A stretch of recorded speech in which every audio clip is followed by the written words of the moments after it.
We've been following Savitri in the quest to find her soul. First, she had to enter the inner countries. We followed her on that journey through different layers of the inner self.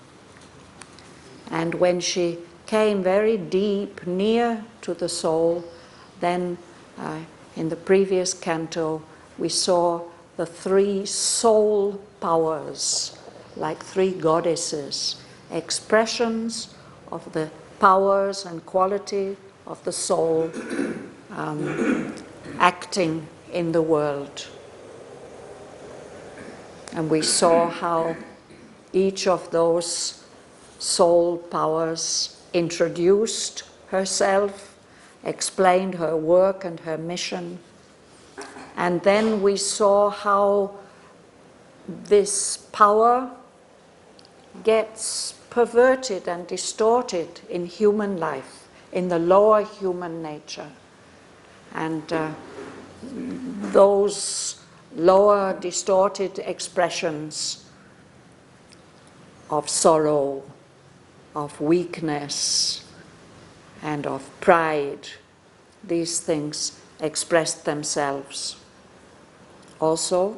And to each Madonna, to each of her soul powers, Savitri explained that they are incomplete and that she is going in search of their source, her soul, and that she will return and give them to each of them the qualities that they are missing. They have to complement each other. Strength has to complement compassion. Light has to illumine strength. And we saw how Savitri explains what that power of soul light must do to lead humanity forward. So then we came to this Canto 5. Savitri passes through a kind of darkness before entering into that deep realm where there's a sense suddenly of recognition. Oh, this is the home of the soul. And it's expressed in a symbolic landscape, a hill, a cave which is like a rock temple, and there the entrance to the temple is described. And now we will start, she's just crossed the threshold. We will see what she sees, what she experiences in that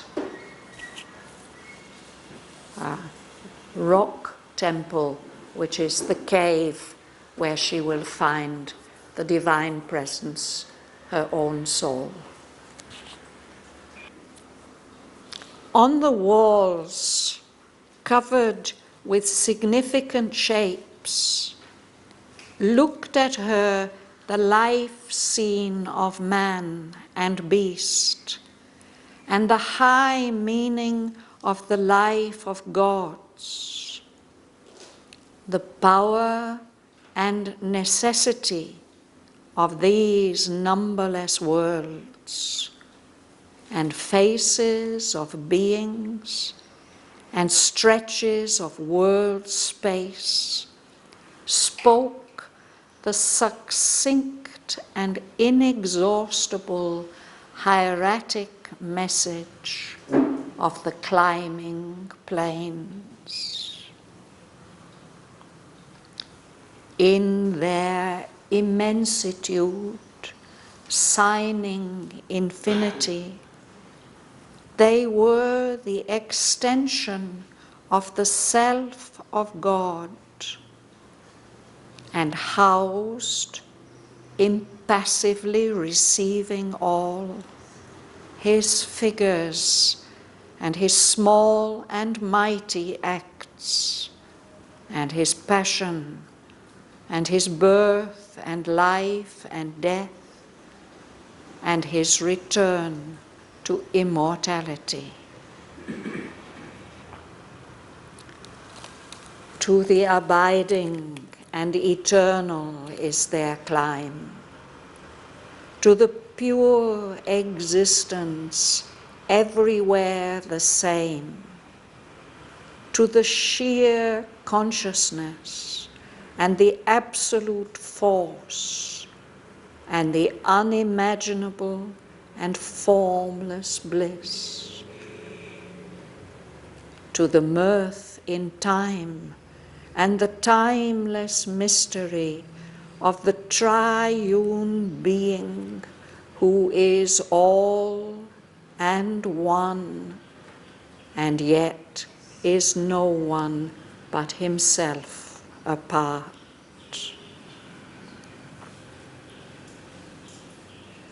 There was no step of breathing men, no sound, only the living nearness of the soul.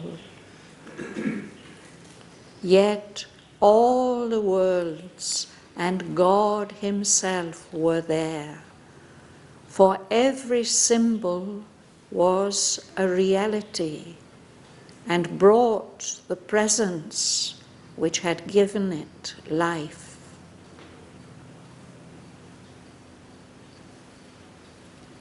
All this she saw and inly felt and knew, not by some thought of mind, but by the self.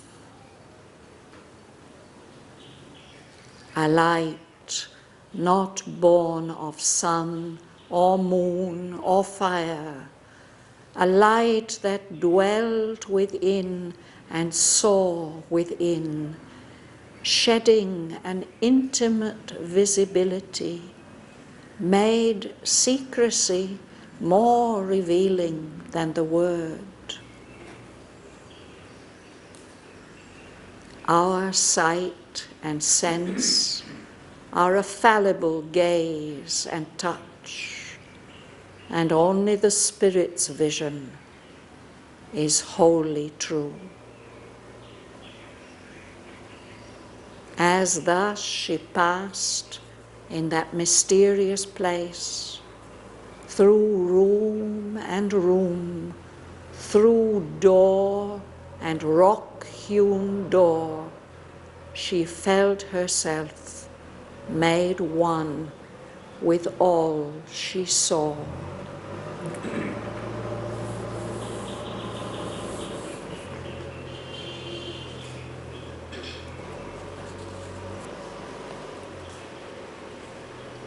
Rosa, you will begin? No, Dhanalakshmi. On the walls covered with significant shapes, looked at her the life scene of man and beast, and the high meaning of the life of gods, the power and necessity of these numberless worlds, and phases of beings and stretches of world space, spoke the succinct and inexhaustible hieratic message of the climbing plains. Yes. So he's already told us that this cave is like a rock temple. And in our South Indian temples, when we enter inside, there's courtyard after courtyard, pillar after pillar, and they are all carved. There are friezes around the bottom. We climb up a few steps. We're in a hall. There are statues and figures everywhere. It is something like that. Or it is like the pictures we see of ancient Egyptian temples, where they had carvings and paintings on the walls.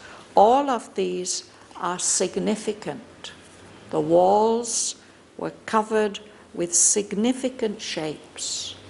And these significant shapes are telling the whole life scene of human beings and animals.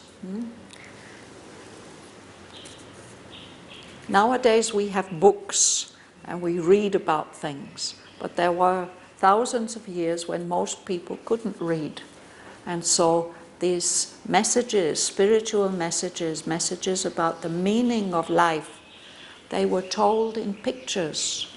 And probably there were priests who used to show people around and tell them what they meant, all the pictures. I had that wonderful experience once at Darasuram temple near Chidambaram. And it was such a wonderful experience. For over an hour, the pujari showed us around and explained the meaning of each picture. Wonderful. So it's something like that. So she's seeing the life scene of man and beast and the high meaning of the life of gods. It's not only man and beasts, there are also these higher cosmic powers, no? And scenes not only from our material world, but from all the numberless worlds, the subtle worlds that we don't perceive with our physical senses. All these are depicted there, and faces of beings, and even stretches of world space, landscapes. No? And all these things are speaking. They are giving a message. They are giving the succinct and inexhaustible hieratic message of the climbing plains. Succinct means that it's been stated very briefly and concisely, but in a way that's full of meaning. And that message is inexhaustible. It's always revealing new aspects of itself. It can't be. It's like this book, we can go on reading it for centuries and it will always reveal new depths of meaning. The hieratic message, it's a sacred message which is carrying a sacred meaning, a divine meaning. And this is the message of the climbing plains, the many different planes of existence which are allowing our manifestation, our life here on earth to develop higher and higher and higher and higher possibilities. The climbing planes, planes of existence.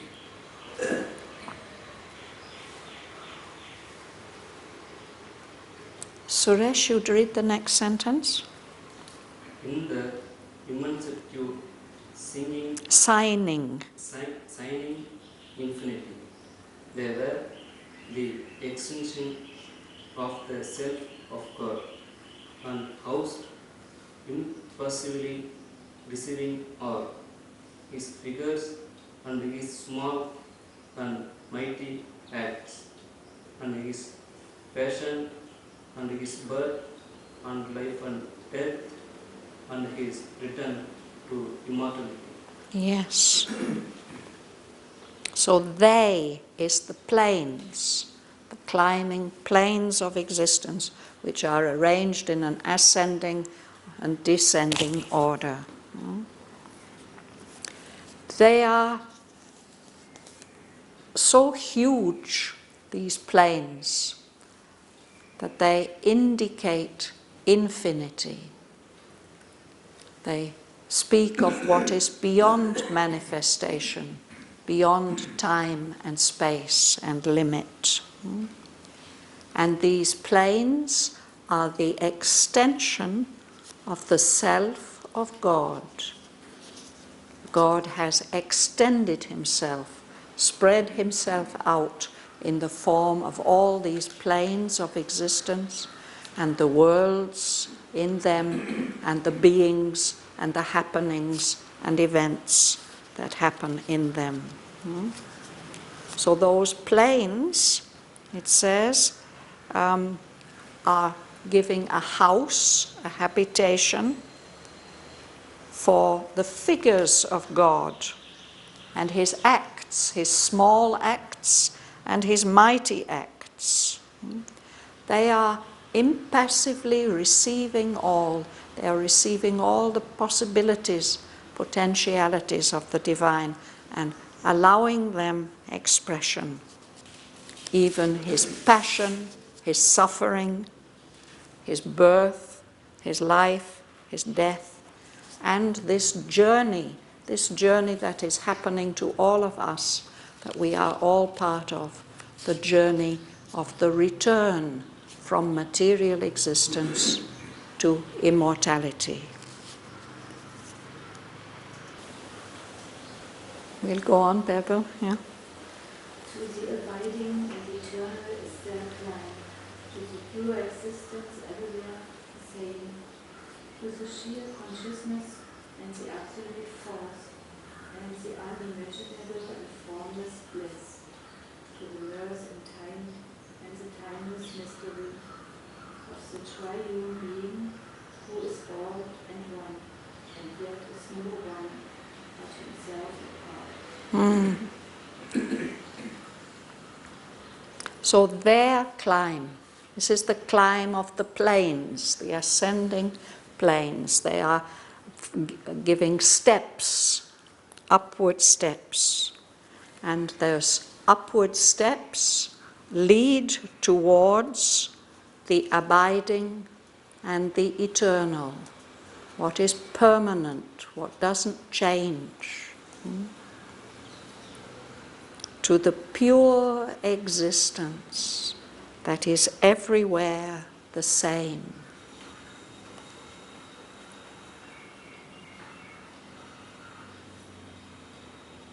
This pure existence is pervading all the worlds and all of us.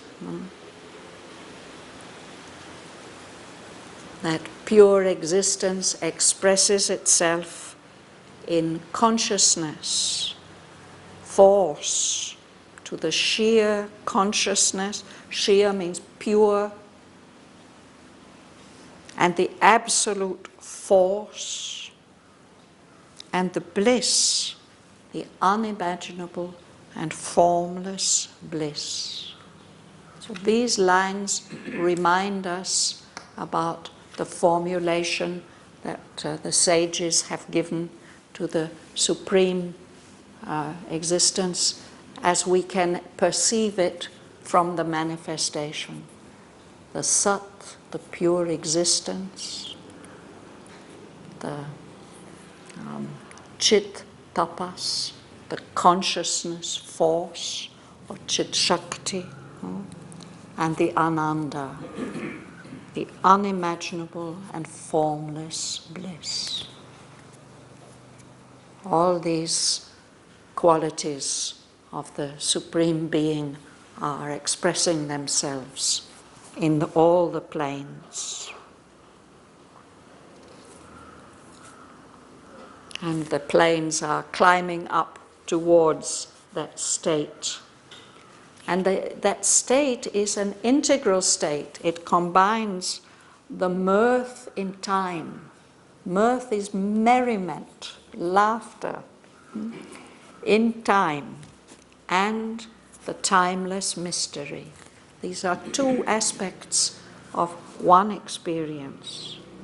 These are the state or being of the triune being, the three in one, who is all, everything in the manifestation, who is the one self of everything, and yet is no one but himself apart. That Satchidananda is not limited by any of his expressions. He's always free and independent, not bound by any of the appearances he puts on or any of the experiences which he has.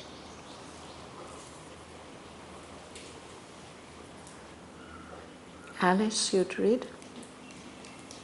There was no step of grieving men no sound, only the living nearness of the soul. Yet all the worlds and God himself were there, for every symbol was a reality and brought the presence which had given it life. Yes. So it's absolutely silent. Savitri is there, but she's there in her subtle body. There's no step of breathing men, no material being. There's no sound. Only the entire atmosphere is this living nearness of the soul, the innermost reality. But although it's so silent, yet everything is there, all the worlds, in all the climbing planes, and the reality of God himself, it's felt there, because all these symbols, everything that's pictured on the wall, is a reality, something real, which is carrying the presence which has given life to those figures and scenes. I think this is a characteristic of being close to the soul.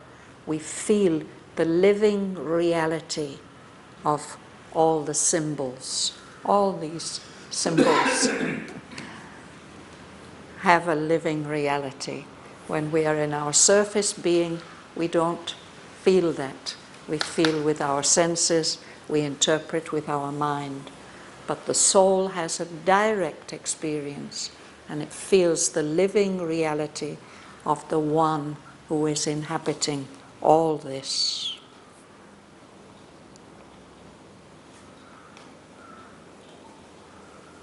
You would read, Mum? All deep she saw, and in light fell anew, not by some thought of mine, but by the self. There lie not born or son, or moon, or flower. There lie that dwell within and saw within, shaking an intimate visibility. Made secrecy more revealing than the word. One sight and sense are an unfailable gaze and touch, and only the spirit's vision is wholly true. Thank you. So all these things which have been described, Savitri saw them, and she feels them deeply, inwardly, or within.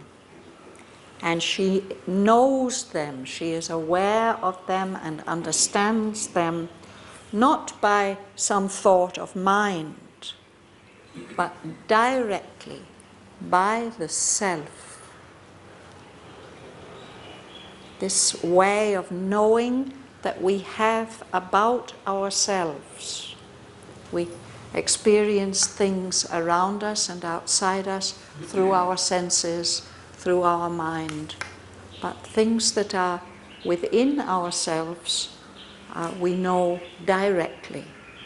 So in that same way, she is knowing all these things.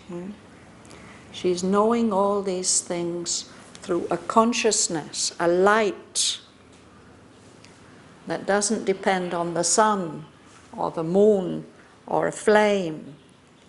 It's a light of consciousness that's living within and seeing within.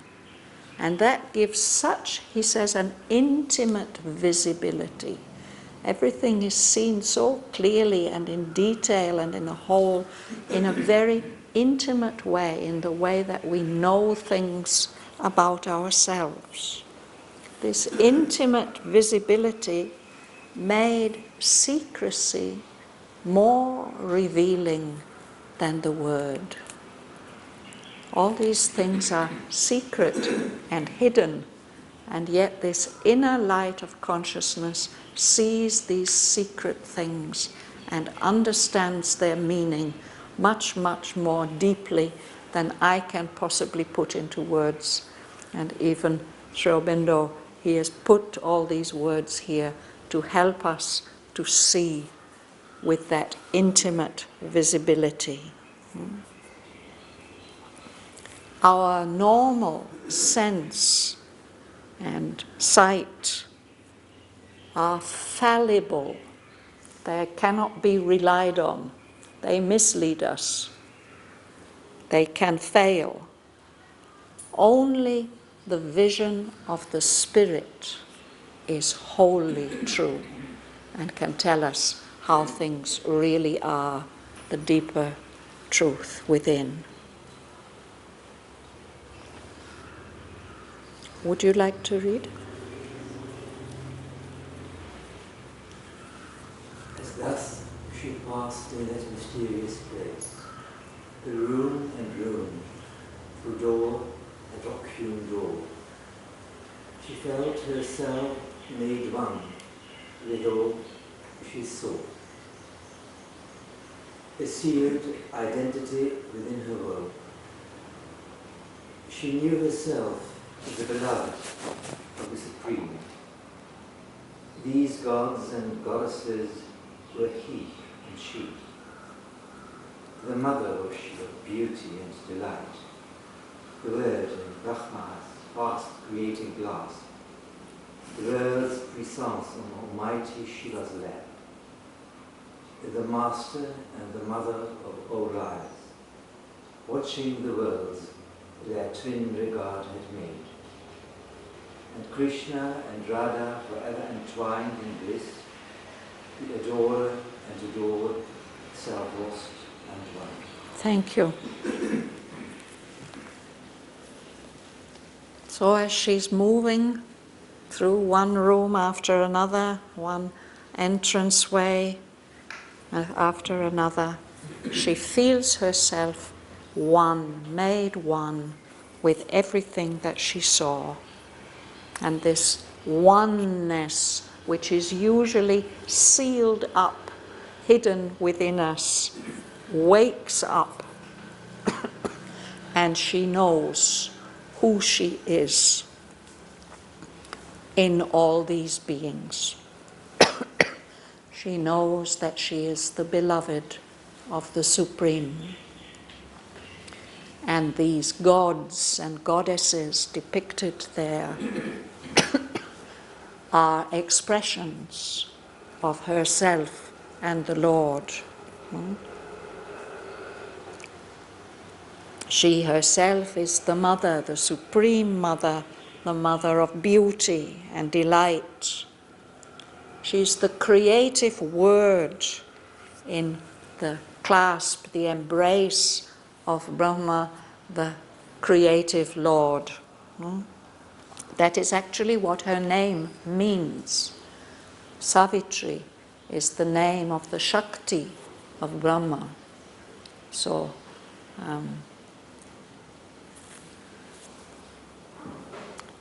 this is part of her role, to be the creative power, the creative word by which things are brought into existence. We see these beautiful ancient bronzes of the Lord and the Mother embracing. And here Sri Aurobindo gives us a beautiful description of what these images mean. There's the Mother of beauty and delight, who is the word of creation in the creative clasp of the Lord, Brahma. And she is an expression of the world power, the creative force which has manifested the whole universe, sitting on the lap of Shiva, who is also the Lord as creator as well as destroyer. The master and the mother of all lives. They are sitting there in this blissful embrace and watching the worlds, all these many, many worlds that their twin regard had made, the consciousness and the force which have given rise to all this. And another form which this reality takes shape in is the form of Radha and Krishna, the soul and the Lord in love forever. The adored, the adorer, the worshipper, the adorer, the soul, and the adored, the supreme, forever entwined in an embrace, blissful embrace, self-lost and one. She sees all this and she feels the reality of all this in herself. Will you read, please? In the last chamber, on a golden seat, one sat whose shape no vision could define. Only one felt the world's unattainable sound, a power of which she was a staying force, an invisible beauty, gold of the world's desire, a sun of which all knowledge is a beam, a greatness without whom no life could be. Thanks. Well, we'll pause there, yeah. So this is, she sees the two in one, but behind them she sees the one. One sat, who is in a way formless, whose shape no vision could define. Only one felt that this one is the source, the fount from which all the worlds flow. But that fount can't be reached.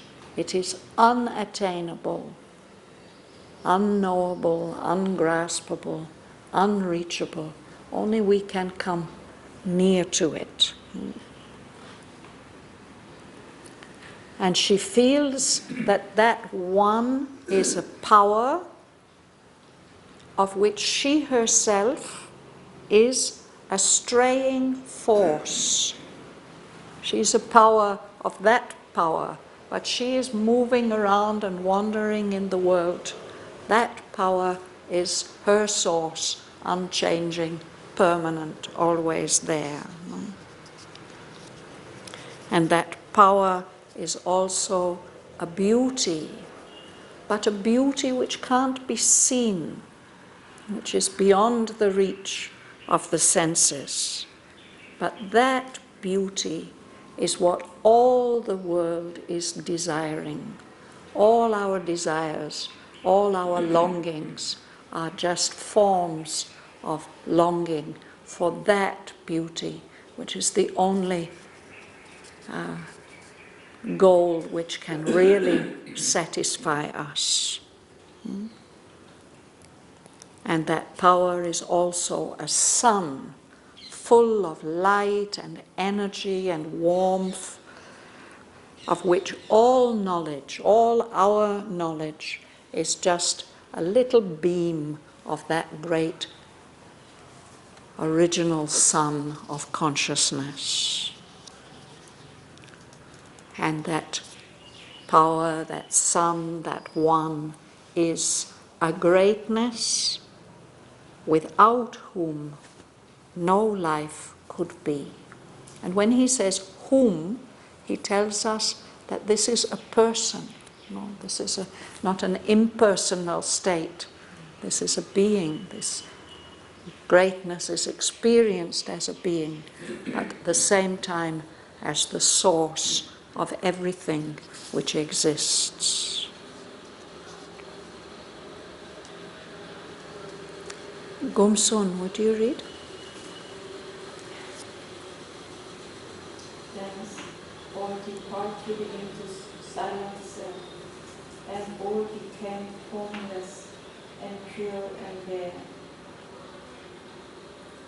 Then, through a tunnel door in the lofty rock, she came out where there shone a pathless sun.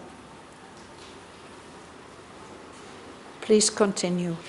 Our house was there, all made of plain and white, and crossing a wall of doorless living fire. There suddenly she met her secret soul. Thank you.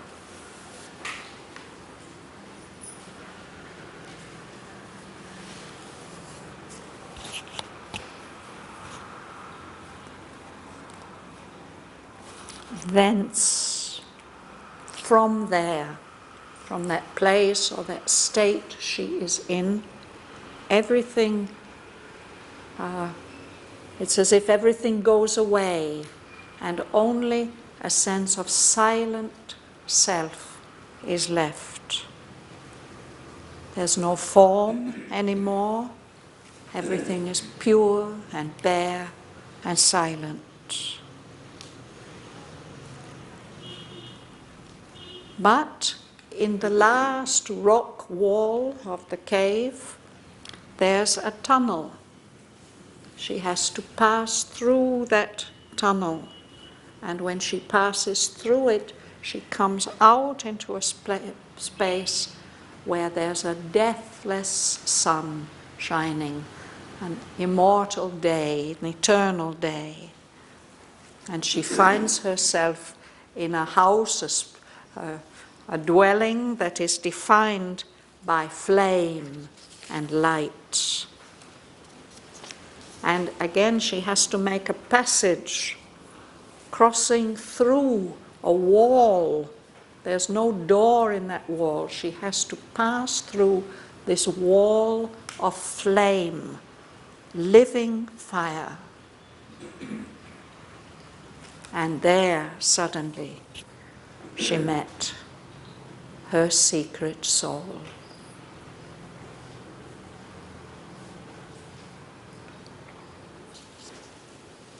Arti, you would read?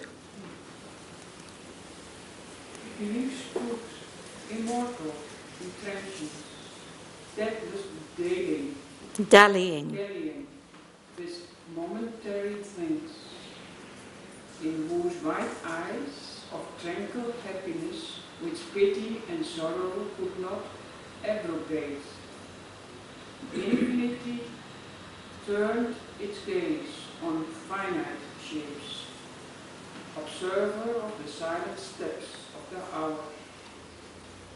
Eternity upheld the minutes acts, and the passing sins of the everlasting play. Yes.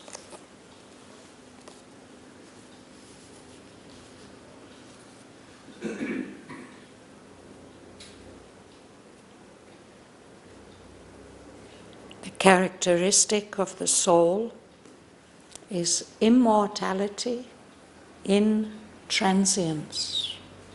These seem to be two contradictory things, but they're only contradictory to the mind.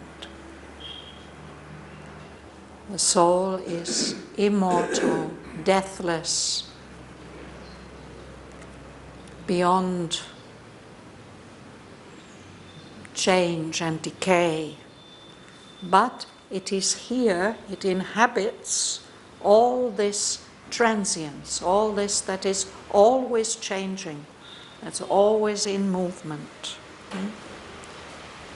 The soul is deathless, but it plays, it dallies with, it plays with momentary things, things that don't last long. She sees a face with eyes, wide eyes of tranquil happiness. And yet, that happiness, that look of happiness also contains pity and sorrow.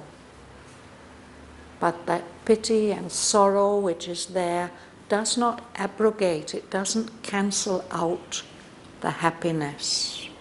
This is another of these amazing qualities of the soul, that all experience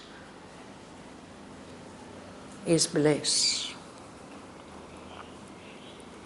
So in these wide eyes, infinity, its infinity is looking through the eyes of the soul, turning its gaze on all this that is not infinite, that is finite, limited. It is observing time, the silent steps of the hours. It is infinite, it is eternal, but that eternal is not cancelling out all this that happens in time. It is supporting it, holding it up, all the acts of all the minutes.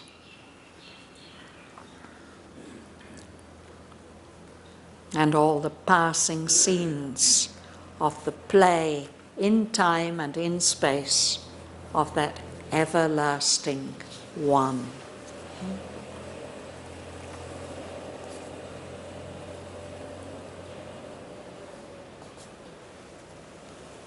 Mahalingam. In the mystery of his selecting will, the divine comedy, a participant, the Spirit's conscious representative, God's delegate in our humanity, comrade of the universe, the transcendence ray, he had come into the mortal body's womb to play at ball with time and circumstance. It's this game. You always need two, at least two, to play ball, you know. So.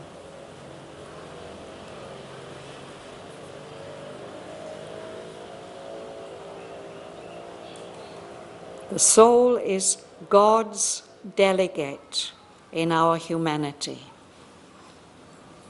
It's a comrade of the universe, but it's also a ray of the transcendent that is beyond time and space and manifestation.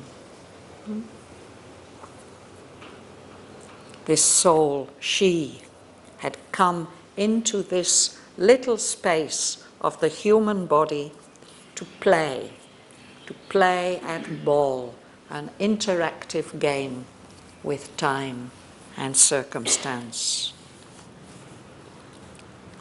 This is the Spirit's conscious representative in the universe, in each of us.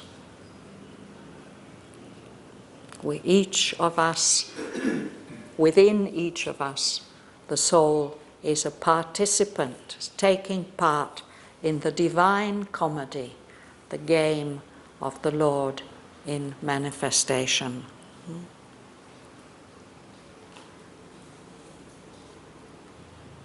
In the mystery of its selecting will, the soul chooses, and by its choice it participates in this game of the Lord.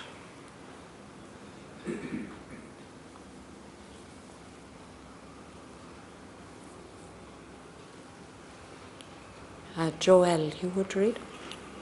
The joy in the world her master movement is. The passion of the game lighted her eyes. The smile on her lips welcomed earth's bliss and grief. Her laugh was her return to pleasure and pain. So this is the soul. Its master movement is joy, delight in the world here. And there's an intense enjoyment, the passion of the game, the intensity of this ball game lighted up the eyes of the soul, and she welcomes all happiness, the earth's bliss and grief, with a smile. She responds to pleasure and pain with laughter. This is the natural movement of the soul. Gentleman at the back there, do you like to read? No? Gopal? All things we saw, there is a masquerade of truth, disguised in the costumes of ignorance, crossing the years to immortality. All she put on with the strong spirit is. Yes, let's pause there. So the soul sees everything as a masquerade of truth. A masquerade is when we put on masks and fancy costumes and disguise ourselves so that nobody knows who anybody else is, and we play, we have fun, we revel. No? A masquerade.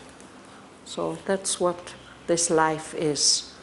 Not only nobody else can recognize us, we can't even recognize ourselves. But the soul is aware of all this and sees it all as a masquerade, a fancy dress party. We are all disguised in the costumes of ignorance. And we are crossing the years, we're crossing through time to the state of immortality. And because the soul knows that, and knows that all this that happens here, whether it's pain or pleasure or whatever it is all part of this masquerade of truth, then she can face everything with the strong spirit's peace. The soul is not disturbed by any of all this that we experience here. The outer being gets shaken and distressed or excited and delighted. There's always this peace within. This is the true soul, the central being. But that central being delegates a representative to be with each of us in our humanity. You like to read, Mum? Sure. But since she knows the toil of mind and life, as a mother feels and shares her children's lives, she puts forth a small portion of herself, a being no bigger than the thumb of man, into a hidden region of the heart to face the pang and to forget the bliss, to share the sufferings and endure earth's wounds, and labor with the labor of the stars. Thank you. So, that great central being has put forth a small portion of herself. And the Upanishad says it's no bigger than the thumb of a man.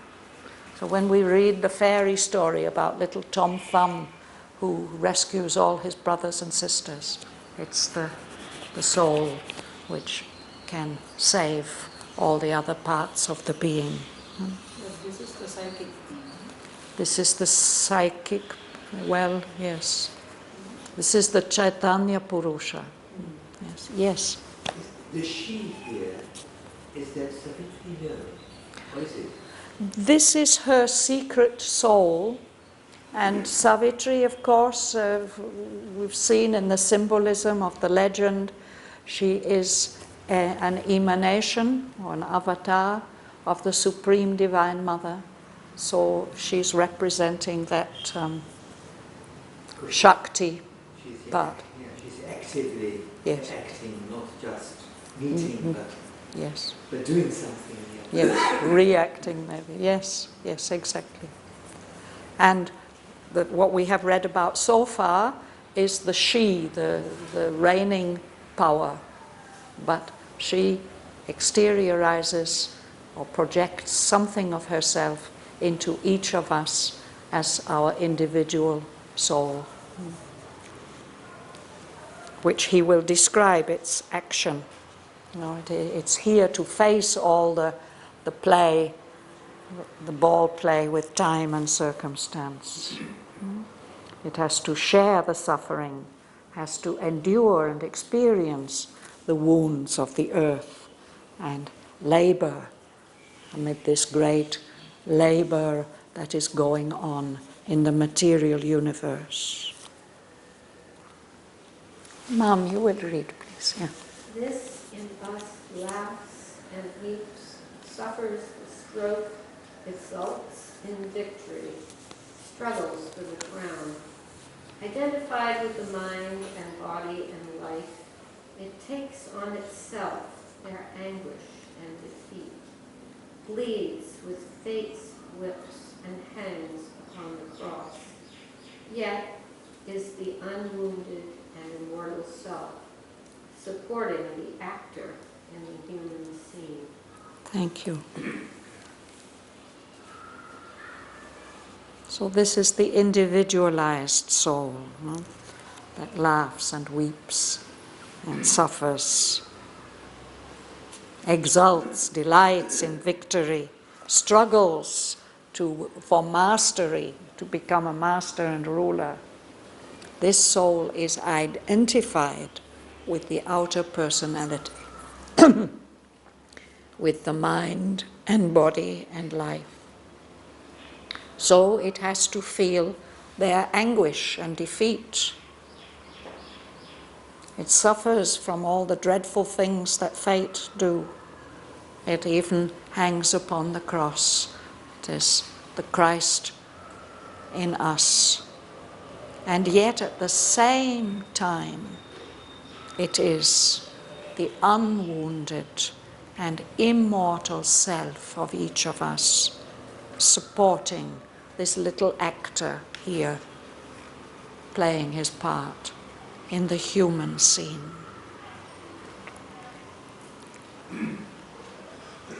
We are going to have to stop now, but I'll just read the last sentences of this section so that we know how the story ends for today. So there are these two parts, the being, the great being, and its mortal shape. Here, in this chamber of flame and light, they met. They looked upon each other, knew themselves, the secret deity and its human part, the calm immortal and the struggling soul. Then, with a magic transformation speed, they rushed into each other and grew one.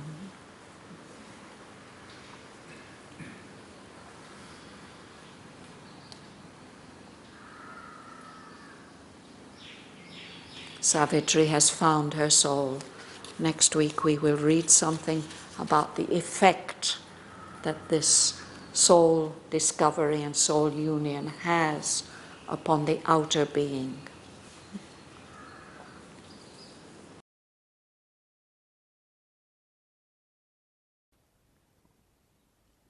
On the walls, covered with significant shapes, looked at her the life scene of man and beast, and the high meaning of the life of gods. The power and necessity of these numberless worlds, and faces of beings and stretches of world space, spoke the succinct and inexhaustible hieratic message of the climbing plains. In their immensitude, signing infinity, they were the extension of the self of God, and housed, impassively receiving all, his figures and his small and mighty acts, and his passion and his birth and life and death, and his return to immortality. To the abiding and eternal is their climb, to the pure existence everywhere the same, to the sheer consciousness and the absolute force and the unimaginable and formless bliss, to the mirth in time and the timeless mystery of the triune being who is all and one, and yet is no one but himself apart.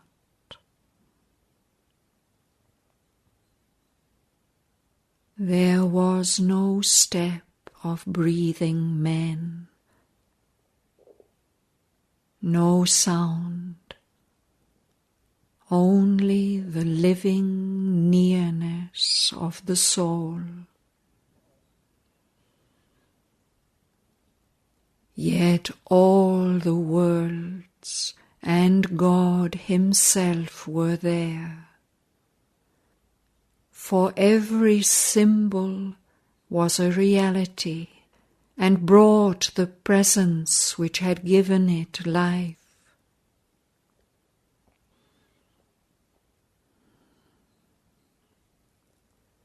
All this she saw and inly felt and knew, not by some thought of mind, but by the self.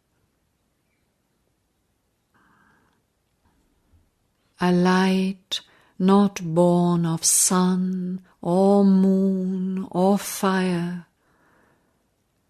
a light that dwelt within and saw within, shedding an intimate visibility, made secrecy more revealing than the word. Our sight and sense are a fallible gaze and touch, and only the Spirit's vision is wholly true. As thus she passed in that mysterious place, through room and room, through door and rock-hewn door, she felt herself made one with all she saw.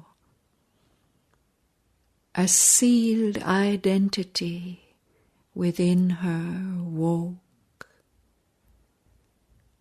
She knew herself the beloved of the Supreme.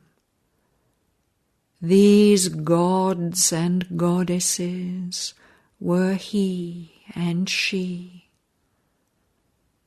The mother was she of beauty and delight, the Word in Brahma's vast creating clasp, the world puissance on almighty Shiva's lap,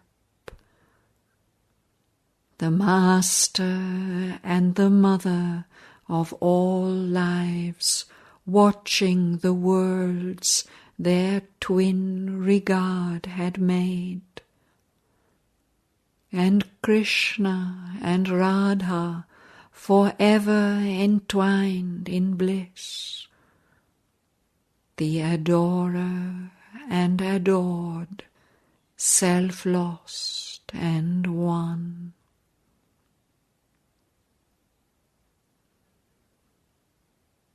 In the last chamber, on a golden seat, one sat whose shape no vision could define. Only one felt the world's unattainable fount, a power of which she was a straying force, an invisible beauty goal of the world's desire. A sun of which all knowledge is a beam, a greatness without whom no life could be.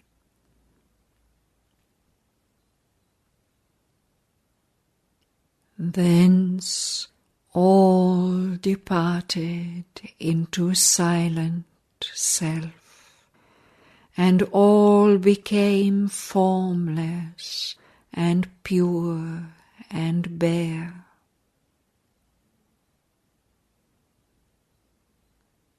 Then through a tunnel dug in the last rock, she came out where there shone a deathless sun. A house was there, all made of flame and light, and crossing a wall of doorless living fire, there suddenly she met her secret soul.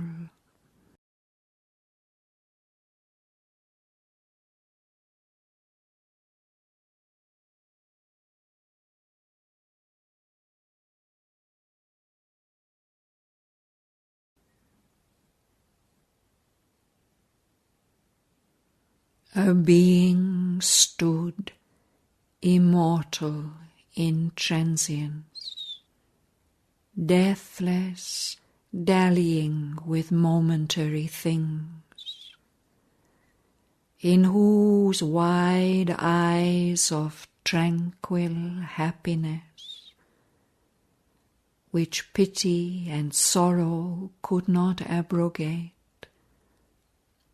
infinity turned its gaze on finite shapes. Observer of the silent steps of the hours, eternity upheld the minute's acts and the passing scenes of the everlasting's play. In the mystery of its selecting will, in the divine comedy a participant, the Spirit's conscious representative, God's delegate in our humanity, comrade of the universe, the transcendent ray, she had come into the mortal body's room to play at ball with time and circumstance.